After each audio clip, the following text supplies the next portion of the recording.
Olá, meus amigos, um dia de muita paz para todos nós. Hoje, exatamente 3 de abril de 2023, estamos nós reunidos para estudarmos a obra Revista Espírita. E nós estamos no mês de setembro de 1860. Vamos iniciar hoje Histórias do Maravilhoso e do Sobrenatural. Esse trabalho está sob a responsabilidade da nossa querida Aramita e da nossa querida Carla, já rogando a Deus nosso Pai, ao nosso Senhor Jesus, aos nossos amigos espirituais, para que possa envolver a todos nós, em particular as meninas, para que elas possam receber a inspiração do mais alto e conduzir esse trabalho que Jesus nos confiou. Graça te damos, Senhor. Nós vimos nos nossos últimos estudos Kardec falando sobre o maravilhoso e sobrenatural. Ele estava dizendo, que a doutrina dos espíritos, se você acredita ou não em espírito, em o que são as almas, as mesas girantes, isso não tem nada de maravilhoso e sobrenatural. Hoje nós vamos ver por que começou isso. Mas o enfoque dele principal é sobre as pessoas que fazem críticas sem conhecer o assunto, né? Então ele vai continuar nessa pegada. É o pior crítico que tem, né? Isso. História do Maravilhoso e do Sobrenatural, por Louis Figuier. Ou seja, o que ele escreveu sobre isso. Vamos começar. Quem é Louis Figuier? Louis Figuier nasceu em 15 de fevereiro de 1819 e desencarnou em 8 de novembro de 1894, aos 75 anos. Ele foi um cientista e um escritor francês. Tornou-se doutor em medicina em 1841, farmacologia e química em 1844 e 53 e física, e obteve o seu doutorado em 1850. Então já pode ver que ele era bem estudado. Ele editou e publicou o anuário, olha a coincidência, no mesmo ano que o Kardec lançou o Livro dos Espíritos, de 1857 a 1894, tal qual igual Kardec, de 57 até o desencarne dele. E esse anuário que ele publicou era um anuário no qual ele compilou um inventário das descobertas científicas do ano. Então, todo ano tinha, e ele desencarnou em 1894, mas continuaram publicando após a sua morte até 1914. Ele foi autor de inúmeras obras de sucesso. Ele fez grande sucesso na França devido aos seus livros e artigos que buscavam tornar a ciência acessível ao grande público. Ele foi um dos primeiros que tornou a linguagem científica acessível ao povo em geral. Ele fez tanto sucesso que os artigos deles correram o mundo e foram traduzidos. Ele fez sucesso também no Brasil, em jornais e revistas, nos anos de 1850 a 1870. Ou seja, ele foi muito famoso, daí o porquê essa história do sobrenatural, que é acerca de um livro que ele escreveu. Que tinha 4 volumes. Isso mesmo. Primeiro artigo. Dá-se com a palavra maravilhoso o mesmo que se dá com a palavra alma. E essa parte, só para frisar, é a parte do Kardec falando, né? Há um sentido elástico que se presta a interpretações diversas. Eis porque julgamos útil estabelecer alguns princípios gerais no artigo precedente, antes de abordar o exame da história dada pelo Sr. Figuier. Quando essa obra apareceu, os adversários do Espiritismo bateram palmas, dizendo que, sem dúvida, nos iríamos dar mal. Em seu caridoso pensamento, Os adversários do Espiritismo. Torcendo contra, né? Caridoso pensamento. Como é que se diz? É uma ironia. É uma ironia, né, do professor, do Kardec. Em seu caridoso pensamento, já nos viam mortos sem apelação. Triste efeito da cegueira apaixonada e irrefletida, porquanto se eles se dessem ao trabalho de observar o que querem demolir, veriam que o Espiritismo será um dia, mais cedo do que pensam, a salvaguarda da sociedade. E talvez eles próprios lhe devam a salvação. Não dizemos no outro mundo, com o qual pouco se preocupam, mas neste mesmo. E aí eu faço uma pausa para dizer, porque Kardec, eles queriam destruir o maravilhoso, o fantástico, e é tudo que o Espiritismo realmente faz. Então, uma hora eles vão ter que... vai ser o apoio deles, vai ser essa nossa fé raciocinada, vamos dizer assim, né? Não é levianamente que dizemos tais palavras. Ainda não chegou o momento de desenvolvê-las, embora muitos já nos compreendam. E fazendo também uma outra analogia, essa salvaguarda da sociedade, essa proteção da sociedade, vale lembrar uma coisa que a tia sempre diz: um homem moralizado é um bom cidadão, é um bom trabalhador. Ele não vai ser desonesto, ele não vai querer ganhar e crescer a qualquer custo. E o que é que o Espiritismo pega? Que nos tornemos pessoas moralizadas. Voltando ao senhor Figuier, nós mesmos tínhamos pensado ver nele um adversário realmente sério. Aproveitando, porque ele escreveu esse artigo, essa introdução do senhor Figuier? Porque ele era um homem que fez muito sucesso na França. Então, tudo que ele escrevia tinha crédito e caía no conhecimento do povo. Por isso que ele diz que os adversários do Espiritismo, quando a história dada pelo senhor Figuier, bateram palmas, dizendo que é o fim do Espiritismo. E agora ele vai explicar o porquê. Aí Kardec começa singelamente dizendo que achou que ele era um adversário sério. Voltando ao senhor Figuier, nós mesmos tínhamos pensado ver nele um adversário realmente sério, trazendo argumentos peremptórios que valessem a pena ser refutados com seriedade. Peremptórios determinantes, decisivos. Então, pensava-se que ele ia trazer esses artigos. Sua obra compreende 4 volumes. Os 2 primeiros, com uma exposição de princípios, um prefácio e uma introdução.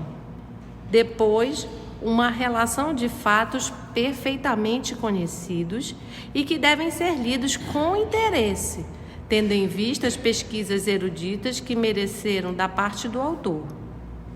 Acreditamos ser o relato mais completo já publicado sobre o assunto.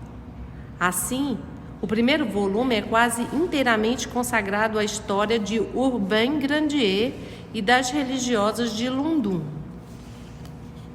Urbain Grandier nasceu em 1590 em Lundum e desencarnou em 18 de agosto de 1634, aos 44 anos. Ele era um sacerdote francês católico que foi queimado vivo após ser condenado por bruxaria.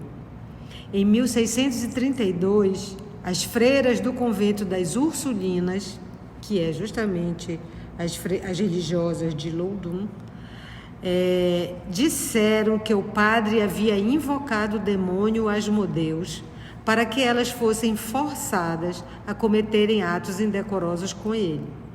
No julgamento do padre, uma das provas foi um documento que teria sido assinado por ele, por Satã e por vários outros demônios. Então isso foi... Belzebu, Oxalá. E Loudun é essa cidade no noroeste da França, onde episódios alegados de possessões demoníacas teriam acontecido, justamente que são esses casos do senhor Urbain Grandier. Então, o primeiro volume dessa obra dele, que são 4 volumes, é só para falar essa história do Urbain Grandier e das religiosas ursulinas de Lundum. Vem a seguir as convulsionárias de Saint-Médard, a história dos profetas protestantes, a varinha mágica, o magnetismo animal. A história das convulsionárias de Saint Médard já está no nosso canal e em várias outras edições da revista. O 4º volume, que acaba de ser publicado, trata especialmente das mesas girantes e dos espíritos batedores. Mais tarde voltaremos a este último volume, limitando-nos agora a uma apreciação sumária do conjunto. A parte crítica das histórias que constituem os 2 primeiros volumes consiste em provar, por testemunhos autênticos, que a intriga, as paixões humanas e o charlatanismo tiveram grande papel, que certos fatos trazem a marca evidente da astúcia, o que ninguém contesta. Ninguém jamais garantiu a integridade de todos esses fatos. Menos do que quaisquer outros, os espíritas, que devem ser gratos ao Sr. Figuier por ter reunido provas que evitarão numerosas compilações. Ou seja, ele já faz assim, ele escreveu, fez uma pesquisa minuciosa sobre esses fatos, já disse o que era mentira, o que era charlatanismo, e aí ele está dizendo que isso aí é ok, graças que ele fez, que vai evitar um monte de obra sobre isso, porque ele fez direitinho. Como diz, só falta dizer Kardec, concordamos com ele. Se for na nossa Revista Espírita de 1859, já falamos disso também em relação às convulsionárias de Saint Médard, e que isso não tem nada a ver com os espíritos. Então aí estão de acordo e a pesquisa foi séria. E continua, eles, os espíritas, têm interesse em que a fraude seja desmascarada, e todos os que a descobrirem nos fatos erroneamente qualificados de fenômenos espíritas lhe prestarão serviço. Ou seja, ok para nós. Ora, para prestar semelhante serviço, nada melhor que os inimigos. Então, se o inimigo falou que era fraude, ninguém precisa mais falar, porque nós também já falamos, eles estão de acordo, fechamos. Estamos juntos. Vê-se, pois, que tais inimigos servem para alguma coisa. A esse Kardec é forte. Estou gostando de você. Vê-se, pois, que tais inimigos servem para alguma coisa. Apenas o desejo da crítica, às vezes, os arrasta muito longe. E no ardor de descobrir o mal, muitas vezes o veem onde ele não está, por não terem examinado com bastante atenção e imparcialidade. O que é ainda mais raro, a imparcialidade, né? O verdadeiro crítico deve lutar contra as ideias preconcebidas e despojar-se de qualquer preconceito, pois, do contrário, julgará do seu ponto de vista que talvez nem sempre seja justo. Ou seja, que o crítico, o verdadeiro crítico, tem que lutar contra as suas ideias, porque cada um de nós tem as suas ideias, e ele diz, não adianta, por exemplo, como o senhor Figuier, ele já foi com uma ideia preconcebida de que espírito não existe, de que isso é uma fraude, de que isso é um charlatanismo. E por isso que ele diz, ele foi muito longe, né? Às vezes arrasta a crítica muito longe.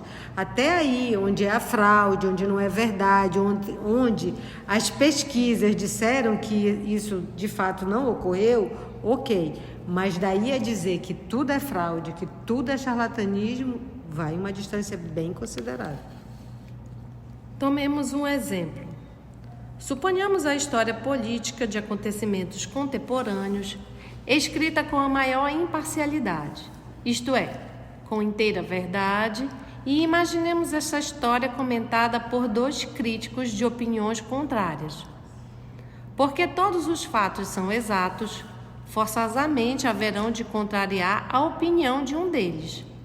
Daí os julgamentos contraditórios, um que levará a obra às nuvens e o outro defendendo que seja lançada ao fogo. No entanto, a obra só conterá a verdade. Se assim ocorre com os fatos patentes, como os da história, com mais forte razão quando se trata da apreciação de doutrinas filosóficas. Ora, o Espiritismo é uma doutrina filosófica, e os que só o veem no fato das mesas girantes, ou que o julgam pelos contos absurdos e pelos abusos que deles se podem fazer, que o confundem com os meios de adivinhação, provam que não o conhecem. Estaria o senhor Figuier nas condições requeridas para o julgar com imparcialidade? É o que vamos examinar. Olha, hoje, 2023, a tia ainda precisa falar isso. As pessoas colocam tudo num balaio só, dizendo que é espiritismo. E não é, né? Aí ele está dizendo aqui, olha, adivinhação não é espiritismo, né? Os fatos de possessões, de coisas demoníacas, não é espiritismo. Tem charlatanismo no meio? Tem. A gente agradece quem desmascara isso, ok. Mas isso não é um ataque pessoal, como ele diz, com a doutrina espírita. Muito pelo contrário, é um favor que os adversários fazem. Mas, se os fatos estão ali, e eu já vou com a ideia preconcebida de dizer que isso não existe, que isso é mentira, eu vou olhar com esse fato. Se a Carla for com esses olhos, se a Carla for com a ideia preconcebida de que isso é possível, de que isso existe, ela vai olhar com outros olhos. Então, ele disse que a gente precisa julgar com imparcialidade. E ele está questionando se o Figuier tem essa imparcialidade para julgar. E tem duas coisas muito interessantes aqui. Primeiro, quando a gente fala da imparcialidade, a gente pensa assim, vamos pegar um momento que nós vivemos aqui, que foi gravíssimo, que foi a política do nosso país, que ainda estamos vivendo. Essa foi uma das provações mais complexas e perigosas que nós vivemos no nosso país. Então, vem duas pessoas conversar, cada uma tem uma ideia, o quê? Pré-concebida. Nenhuma das duas estão aptas a ouvir uma ou outra. E muitas vezes por causa aprofundaram os assuntos. E nenhum dos dois lados. Nem de um dos dois lados. Então, aí fica aquela discussão besta que a gente viu e vê ainda. Esse é um ponto. O outro ponto aqui, ele coloca o termo filosofia. Então, a gente está dentro da doutrina espírita, mas a gente não conhece o espiritismo. Então, a gente vê casa espírita que coloca água para magnetizar, e isso está virando moda, aí tem que destampar. Poxa, não estudou o livro dos Espíritos, em que deixa bem claro que a matéria não exerce nenhum obstáculo aos Espíritos. Se os Espíritos conseguem atravessar a parede, se ele precisa destampar, então tu precisa abrir a porta para o Espírito entrar. Qual é a diferença? Então a gente percebe que não há estudo, a gente precisa, senão nós vamos ficar só na parte mística, que não existe também, mas que se torna mística. Por quê? Porque eu não conheço a filosofia. E a filosofia do estudo é minha arte de pensar, de refletir, de usar a lógica, de usar a razão. E quando você chega, aquilo que eu digo, se a Mita vem conversar comigo e ela já me traz uma ideia pré-concebida, eu não vou discutir com ela, seja o que for. Então, se eu não acredito em reencarnação, eu digo, tá. Ela já está com a ideia, ela já está dizendo. Eu vou discutir com a Mita? Eu vou perder tempo? Não vou.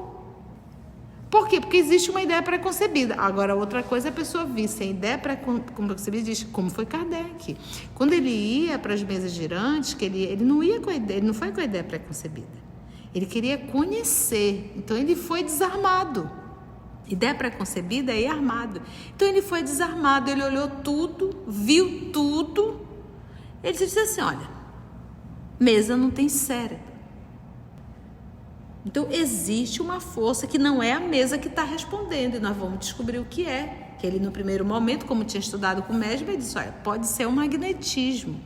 E ele não descartou que podia ser um embuste, né? Sim, vamos descobrir o que é. Quando ele começou a perceber que as respostas eram inteligentes e que estava acima da concepção, inclusive de quem estava ali, e que o magnetismo, ele movimenta um objeto, mas o magnetismo não é inteligente.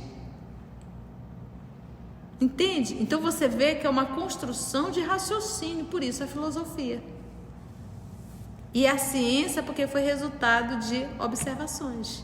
Então, espírita que não estuda é acidente na certa. Assim começa o senhor Figuier o seu prefácio. Escreve o senhor Figuier. Em 1854, quando as mesas girantes e falantes, importadas da América, fizeram sua aparição na França, produziram uma impressão que ninguém esqueceu. Muitos espíritos sábios e prudentes ficaram alarmados com esse transbordamento imprevisto da paixão pelo maravilhoso. Não podiam compreender semelhante alucinação em pleno século XIX.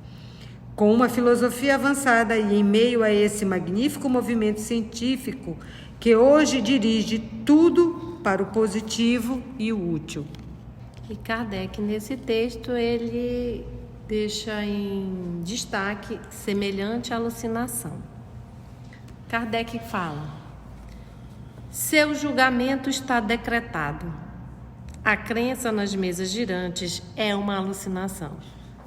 É tão interessante que quando a pessoa está num processo de fascinação, né, e aí o movimento da vaidade, do orgulho, a pessoa tem certeza que aquilo que ela fala é fato, né? E que tudo está errado, a pessoa está certa. É um processo realmente de fascinação. Por isso que ele briga, seu julgamento está decretado. Pronto, é isso. Quando as pessoas, às vezes tem pessoas que quer criticar, né? Eu me recordo, há muito tempo atrás, eu estava num jantar e um cidadão se aproximou, sabendo que eu era espírita, e começou a fazer perguntas, mas você percebe que aquelas perguntas com um certo deboche. E a gente foi respondendo. Chegou um momento, ele disse assim, mas será? Eu botei o olho assim, não olhei nos olhos, eu olhei foi na alma. E disse assim, um dia tu vais morrer. A pessoa já toma um choque, né? E tu vai lembrar do que a gente está conversando hoje. Aí tu vai dizer, é verdade. E ele desencarnou agora na Covid. Então eu tenho certeza que aquela 1h30 de conversa naquele jantar ajudou bastante para ele entender a condição que ele está. Não foi à toa aquele encontro, entendeste? E a fala final, que foi realmente aquele olhar profundo. Um dia tu vais morrer e tu vais lembrar do que nós estamos conversando hoje. E aí você vai ver a veracidade. Pronto, mas não é isso, não tem como. Vai chegar uma hora que a verdade vai chegar. Vai chegar uma hora que toda a verdade vai chegar. E quem estava iludido vai ficar desiludido. Vai se desiludir, né? Vai estar frente a frente com a verdade. Então, para o Figuier já era uma alucinação, né? Como o senhor Figuier é um homem positivo, deve-se pensar que antes de publicar seu livro, viu tudo, tudo estudou, aprofundou tudo. Numa palavra, que fala com conhecimento de causa. Se assim não fosse, cairia no erro dos senhores Schiff e Joubert, de Lamballe, com a sua teoria dos músculos estalantes. Vê a revista do mês de junho de 1859. O senhor Joubert e o senhor Schiff, eles publicaram no periódico científico uma explicação relativamente ao fenômeno oculto dos espíritos batedores e disseram que era uma contração rítmica muscular involuntária do músculo da perna para fazer todo aquele barulho. E o Kardec lá, ele comenta que é um caso raro, mas que ficou muito comum os músculos ficarem instalando por aí pela cidade, né? O que antes era raro virou assim. E uma coisa que acontece quando tem esse fenômeno de ter esses músculos que estalam, eles provocam muita dor. Imagine pela França toda dissimulando essas coisas aqui e as pessoas doloridas. Meu músculo nunca estalou. Alguém aqui já teve um músculo estalando? Estala os ossos, né? Que a gente vai envelhecendo, a gente vai ficando crocante, né? É croque. Mas esse estalar de músculo não seria cãibra? Não. É tão raro que a gente não sabe nem o que é, mas na França, mano, era um estalado. Eu preferia acreditar que seria... Imagina um estalar assim. Que seria o músculo estalando do que o espírito batendo. E eles publicaram isso. As explicações dele, né? A sociedade científica fizeram isso. Entendeu? Entretanto, sabemos que há um mês apenas ele assistiu a uma sessão na qual provou que ignorava os mais elementares princípios do Espiritismo. Uma sessão, senhor Figuier. Considerar-se-á suficientemente esclarecido porque assistiu a uma sessão? Por certo, não duvidamos de sua perspicácia, mas por mais que seja ela, não podemos admitir que ele possa conhecer e, sobretudo, compreender o Espiritismo numa sessão, como não aprendeu a física numa única lição. Então aqui ele se prestou esse papel e deu, como dizem os jovens, levantou a bola para o Kardec cortar, né? Porque se ele foi só numa sessão, pediu para levar a crítica. E assim é interessante notar que nós não estamos falando de duas pessoas comuns, nós estamos falando de homens de ciência de alta envergadura. Então, só Kardec para fazer esse corte mesmo, né? Isso. Se o senhor Figuier pudesse fazê-lo, tomaríamos o fato como um dos mais maravilhosos. Já que está se falando do maravilhoso e fantástico, ele aprender numa sessão tudo, isso sim seria maravilhoso. Quando ele tiver estudado o Espiritismo com o mesmo cuidado que dispensa ao estudo de uma ciência, quando ele tiver consagrado um tempo moral necessário, quando tiver assistido a milhares de experiências, quando se tiver dado conta de todos os fatos sem exceção, quando tiver comparado todas as teorias, só então poderá expender uma crítica judiciosa. Até lá, o seu julgamento é uma opinião pessoal, cujo peso, pró ou contra, não terá nenhum valor. Assim fica para nós também que as nossas opiniões, sem estudo, sem aprofundamento, de nada servem. Porque às vezes a gente tem uma visão, como ele era físico, então ele se achava assim, um cientista. Então ele poderia emitir qualquer opinião, né? Qualquer coisa. E que ele poderia bater o martelo. Sim. É isso e pronto, né? É por isso que ele diz quando ele tiver despendido o tempo que ele despendeu para as ciências, porque o Figuier, ele é médico, ele é farmacologista, ele era químico, ele era físico, então, e ele ainda conseguiu ser doutor, tirar o doutorado dele. Ele menosprezava tanto a ciência espírita que ele não se permitiu estudar. Ele não se permitiu estudar, ele não ofereceu tempo. Tempo moral. Entendeu? Tem como. Não, e para ver que também, porque o Kardec não respondia a qualquer crítica, a qualquer pessoa que se arvorasse a falar do Espiritismo.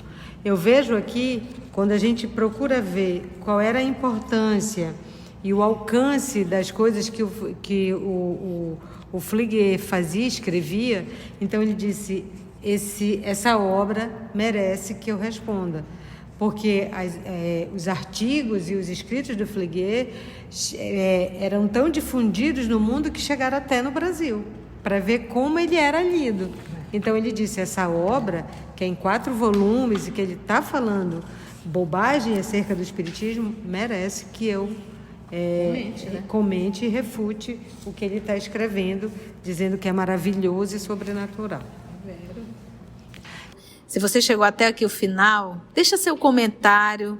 É muito importante a gente poder ler o teu comentário. Não esqueça de curtir para que possa divulgar a página.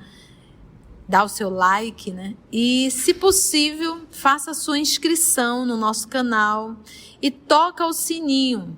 Porque quando você toca o sininho, o YouTube avisa para você quando o EOS publicar um novo estudo. Então, receba um grande abraço da família EOS Manaus. Finalizamos mais um estudo da Revista Espírita, agradecendo ao Senhor Jesus a inspiração, o bom caminho que nos deu para essa leitura. E, se Deus quiser, na próxima semana estaremos aqui para continuar essa leitura da história de como começou o maravilhoso e o sobrenatural.